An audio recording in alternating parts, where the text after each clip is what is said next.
alayhi wasallam. Wanaume hawa wa kwanza alikuwa ni Abu Sufyan,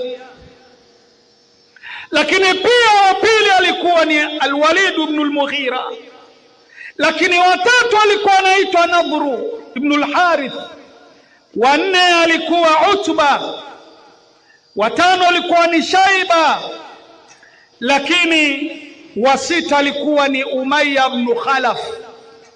Hawa wanaume wamemsumbua mtume wetu Muhammad sallallahu alayhi wasallam.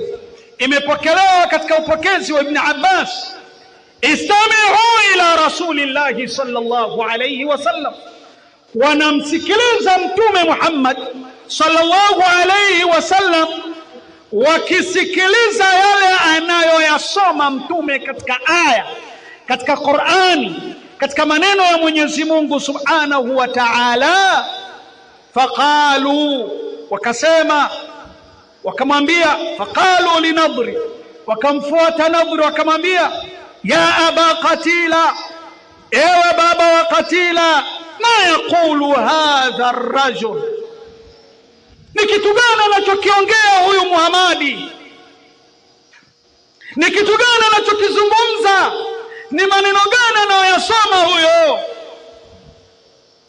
Faqal, akasema Nadru, walladhi ja'alaha baitahu, na hapa kwa yule ameigeuza hii Maka kuwa nyumba yake, ma adri ma yaqul, sijui anachokizungumzia huyu Muhammad, illa isipokuwa anni ara, ninavyomuona, yuharriku shafataihi, anavyotikisa midomo yake miwili, yatakallam bishai, anaongelea jambo,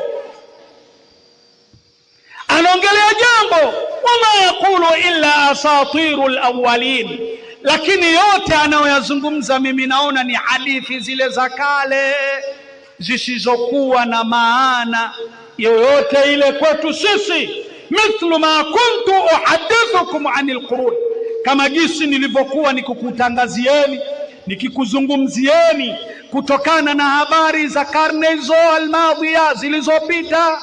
Na Nadru huyu miongoni mwa makafiri wa Maka alikuwa amejaliwa upokezi wa habari mbalimbali za makarne na makarne yaliyopita, na huyu ndio walikuwa wakitengeneza kikao, wakitaka kutengeneza mihadhara ya kwenda kusikiliza habari za kale, wanamfuata Nadru ndani ya mji wa Maka Makuraish, na yeye akawaambia, huyu Muhammadi anasema ninavyomuona ni kama zile hadithi za zamani ambazo nilikuwa nikikufahamisheni, nikikwambieni. Ndiyo ilikuwa historia ambayo alikuwa nayo huyu Nadr katika hali ya kuichafua dini na maneno yake Mwenyezi Mungu subhanahu wa ta'ala. Ndugu yangu Muislamu, hawa ndiyo makafiri na ujio wa maneno ya Mwenyezi Mungu subhanahu wa ta'ala katika ardhi hii. Ila sasa tuingie katika tangazo ambalo tuliloahidi tutalizungumzia katika sura hii, ujio wake Suratul An'am. Tukazungumza kwamba tutaizungumzia Suratul An'am kwa aya yake ya 151 hadi aya 152. Tulione tangazo lililotoka mbingu saba, lililoagizwa kwake Mtume Muhammad sallallahu alayhi wasallam. Lakini tangazo lenyewe hili, kabla ya kulitangaza, kabla ya kulisoma, ninamuomba Mwenyezi Mungu aniwezeshe mimi na nyinyi kutusamehe makosa yetu kwa yale tunakoyatenda usiku na mchana. Hakika yeye ni msamehevu na mrehemevu.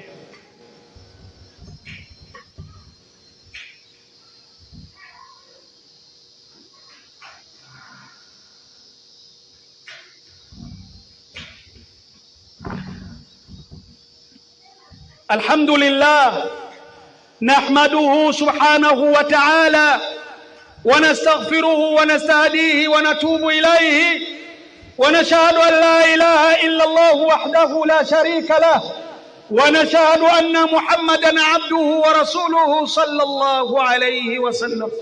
Uzangu Islam, ahimidiwe Mwenyezi Mungu mtukufu, ziada na rehma na amani zimwendee mtume wetu Muhammad sallallahu alayhi wasallam, yeye na ahli zake pia na sahaba zake na wote watakaomfuata kwa wema hadi siku ya malipo.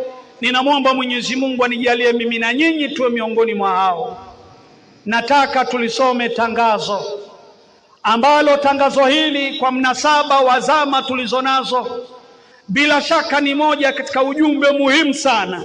Mimi na nyinyi tutatakiwa tufanyie kazi, kwa sababu tangazo hili limebeba takriban mambo 10 ambayo akituwezesha Allah tutajaribu kuchukua ingalau nusu ya habari hizi, nusu ya usia huu, ili labda kwa wiki ijayo tukamilishe kwa idhini yake Allah subhanahu wa ta'ala.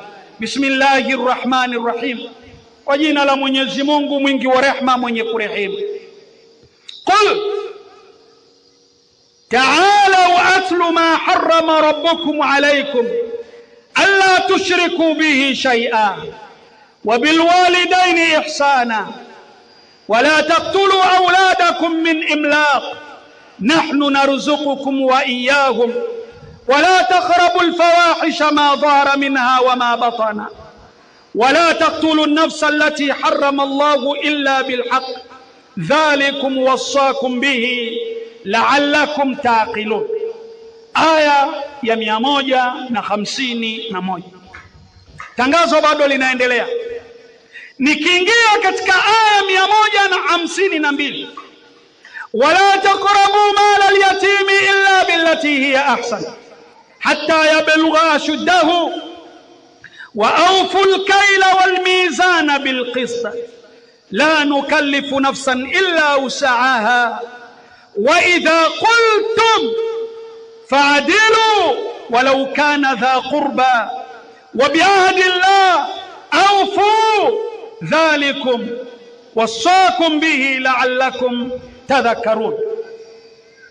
Natangaza hili tangazo, nimehitimisha kwa aya hizi 2, lakini nataka mnisikilize vizuri kwa lugha ya aya hizi 2, lile ambalo amelimaanisha Allah subhanahu wa ta'ala, ili liwajie walimwengu na waelewe kwamba Mwenyezi Mungu hawezi kuitwa Mungu wa ila ana maamrisho yake katika makatazo yake na katika yale anayotaka watu wayatekeleze. Aya hizi 2 zinatuletea habari.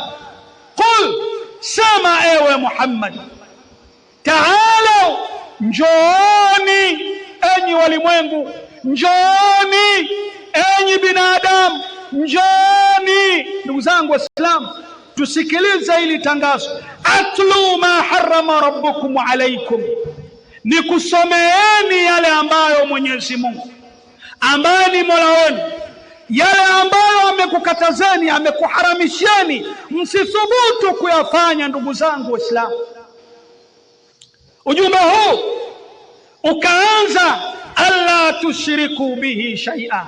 Moja, acheni ushirikina, acheni shirki, msimshirikishi Mwenyezi Mungu na chochote. Yeyote anaweza kuthubutu hili, basi ameingia mahala ambapo Mwenyezi Mungu ameweka katazo lizito. Jahannam inamsubiri kwa hamu kubwa. Mwenyezi Mungu tuepushe na balaa la shirki. Lakini tangazo hilo halikuishia hapo, linaleta ujumbe wa pili, wa bil walidaini ihsana. Waislamu mmezaliwa, kina baba kina mama, tumezaliwa kwa wazazi. Allah subhanahu wa ta'ala aona kwamba baada ya katazo la kuwakataza walimwengu wasimshirikishi na chochote, lakini pia wazazi watendewe wema, lakini pia wazazi waheshimike, lakini pia wazazi walindwe lakini pia wazazi wapewe nafasi kubwa. Baada ya kulinda haki ya ibada ya Allah peke yake, lakini kimbilia pia jambo la pili ni kumlinda mzazi kwa heshima yake, haki yake na wema kwake. Hili likawa ni jambo la pili katika tangazo hili la Allah subhanahu wa ta'ala. Ndugu yangu Muislamu, hakuishia hapo. Allah subhanahu wa ta'ala akaingia katika kutukanya tena, wala taqtulu auladakum min